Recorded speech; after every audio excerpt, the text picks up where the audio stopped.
Stop. I'm done with you.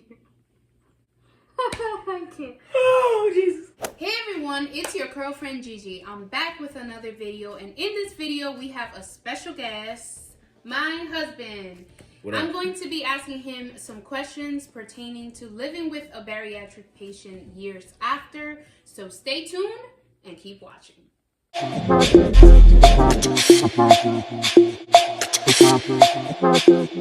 Ready? Mm-hmm. Okay. First question is, as someone who hasn't had the surgery but lives with someone who has for over 7 years now, would you recommend this surgery? And if so, why? To anyone out there who's watching for the first time and is not sure.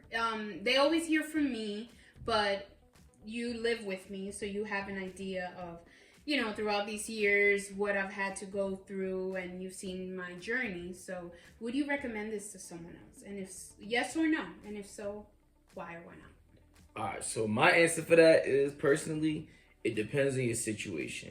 If you're in a situation where it's kind of like you do everything you can to make sure that you get your health and things together on your own first, you know, dieting, exercise, everything like that, and it's still not working for you, then absolutely, definitely, you should make sure you do what it takes to make sure your health is in order and your health is in check.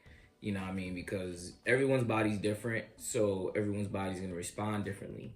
So I would say keep it more as a last resort if you can. You know, besides the fact that surgeries like that aren't necessarily the cheapest, you know, you're altering your body, at least, especially in your case, because you had the gastric sleeve, you're altering your body basically for the rest of your life.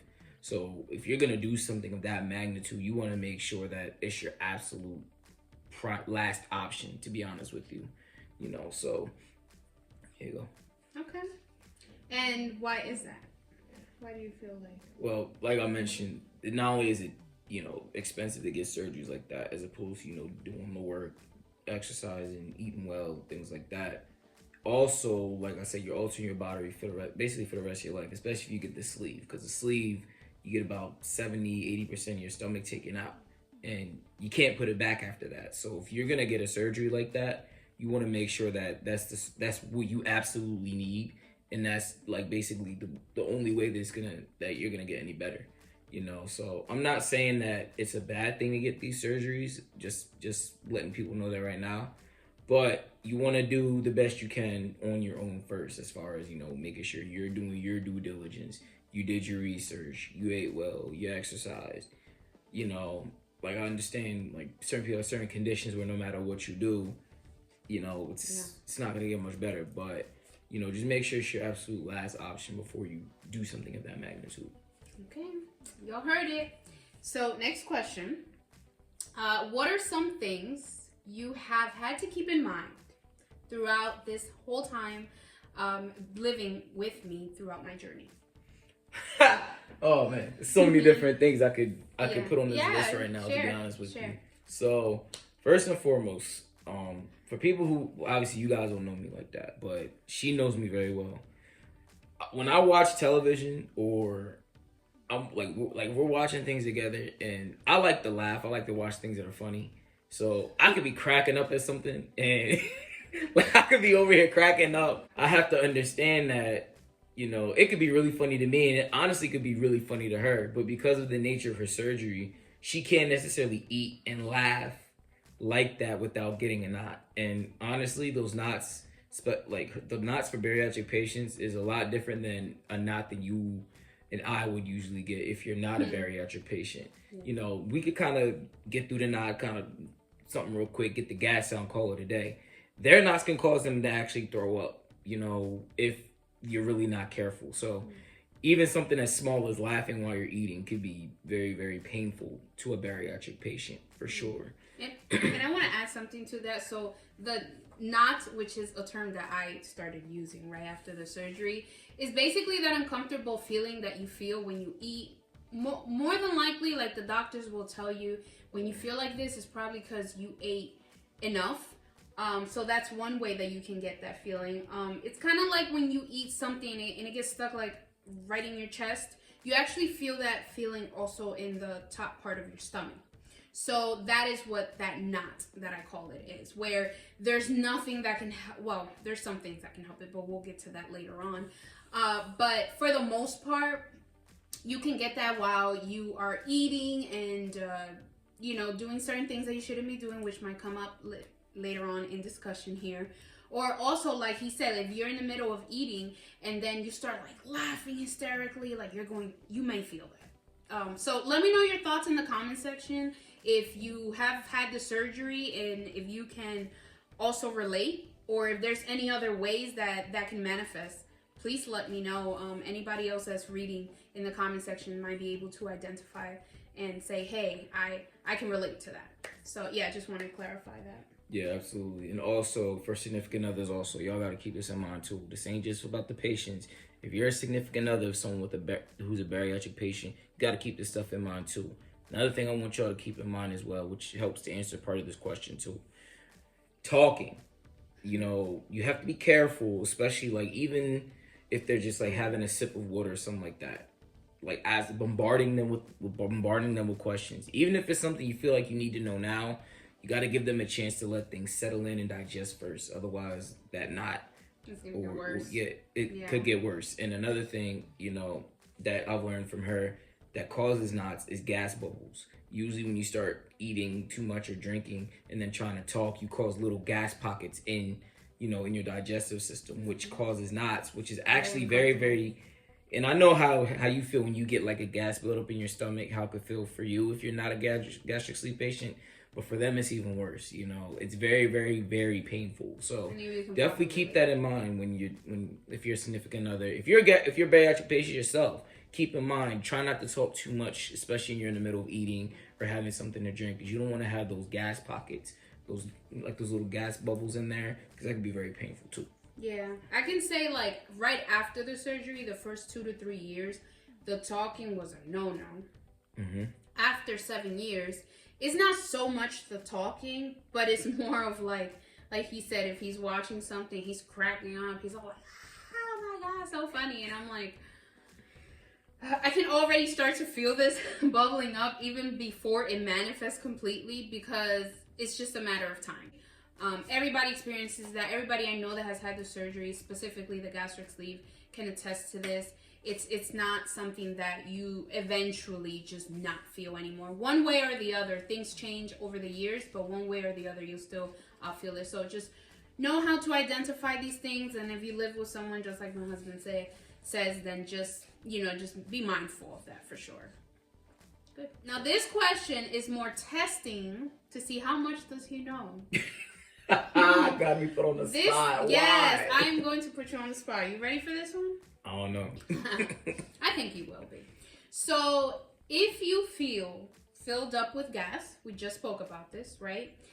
After eating, what are a few things that you can recommend that we do so that it alleviates that knot or that pressure? Like you feel filled up with gas, you're just feeling that knot feeling. What are 1 or 2 things that you can think of that can help that you do? Well, one thing I could think of is like when a baby gets gas in his little tummy, you gotta so to speak burp him, alright? You gotta burp the gastric baby, okay? So light taps in the back will help get some of the gas bubbles up, because it'll come out. It'll sound a little weird, but even the little belches that you feel like that, if you're not a gastric sleeve patient or a bariatric patient for that matter, things that little belches you don't think matter too much to them actually matter a lot, and because it's helping them get a lot of like we discussed in the last question, those gas pockets out. And those gas pockets, if you leave them in there, are very, very painful. So it's like you almost giving someone a slight painkiller to alleviate, a muscle pain or something like that. Like those little belches is alleviating pain and getting gas out and helping to clear them up. That way they can digest more normally and things of that nature. I do want to say something about that. So you are right about the padding, but it's not so much the back, because that's not really, that definitely applies to the babies.